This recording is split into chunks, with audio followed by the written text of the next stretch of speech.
So just to clarify that a bit, I would say this is a beginner package, but not necessarily as a normal starter kit. If you walk over here with me and just have a look here, you'll see there's a aquarium starter kit that Aqua sells.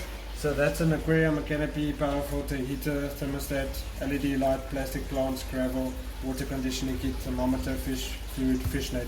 So this is normally what a starter kit is called, but that's because you can plug and play it. That's the main reason you call that a starter kit. The reason we call this a starter package for a client is because this is the essentials in our minds. If you look at the cycle, the nitrogen cycle, the bacterial cycle, this is backup. So this product is basically what you need for your filter. So actually I should back up a bit and try and explain the process more thoroughly. There is just so much information I'm trying to put through to you at one stage. Let's start from the beginning. So you get your fish tank, you plug in your filter after you added water, you switch on your light, you get your routine going. That's the most important thing. So your light must be on for about 8 to 10 hours a day. That's your first thing. You want to add a heater if you're going to add tropical fish, or you want to stay without a heater if you're going to add like goldfish or cold water fish. Your filter needs to run, and this is approximately for a week that you want to run your tank like this in a routine. Because what you do when you add a fish tank, you want to add the water, and then you can essentially add a product like a dechlorinator. So that would remove the chlorine from the tap water. In a fish tank, we need those bacteria. Now that's where this comes in. The bacteria, the scale backup. So you would use that to get your bacteria going in your filter. You have your mechanical filtration, which is normally the first part of filtration. This would filter any physical leaves, physical rocks, whatever would be picked up by the filter and filtered through, that would be filtered. And then you get something like this, which normally has some charcoal in the middle. So that's your chemical and your biological filtration. Biological is bacteria, that's your biological filtration. Chemical removes any tannins, any toxins, that's your charcoal, or your activated carbon.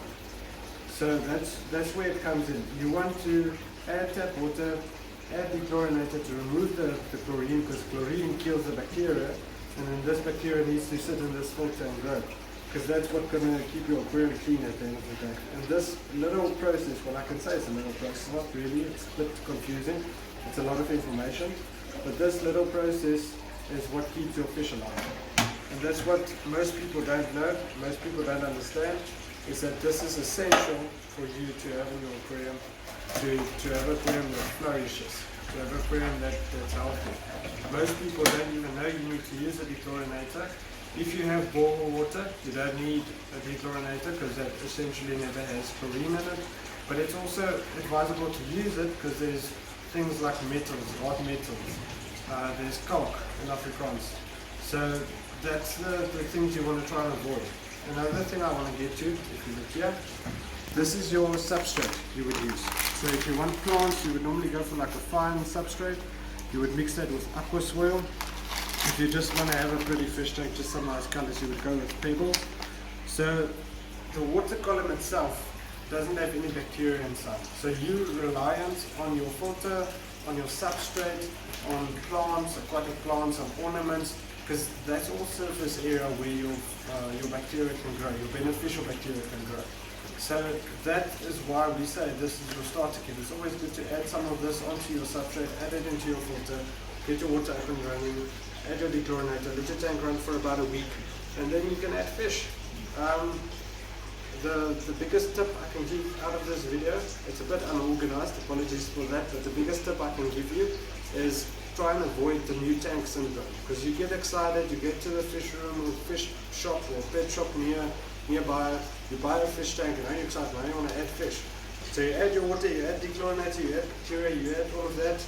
Your water is cloudy, it's milky, because there's no bacteria to clean the water. Your fish, they can't live in an environment like that. It's literally us in an environment without oxygen. You can't live without that. So you need those beneficial bacteria. That would be my first tip.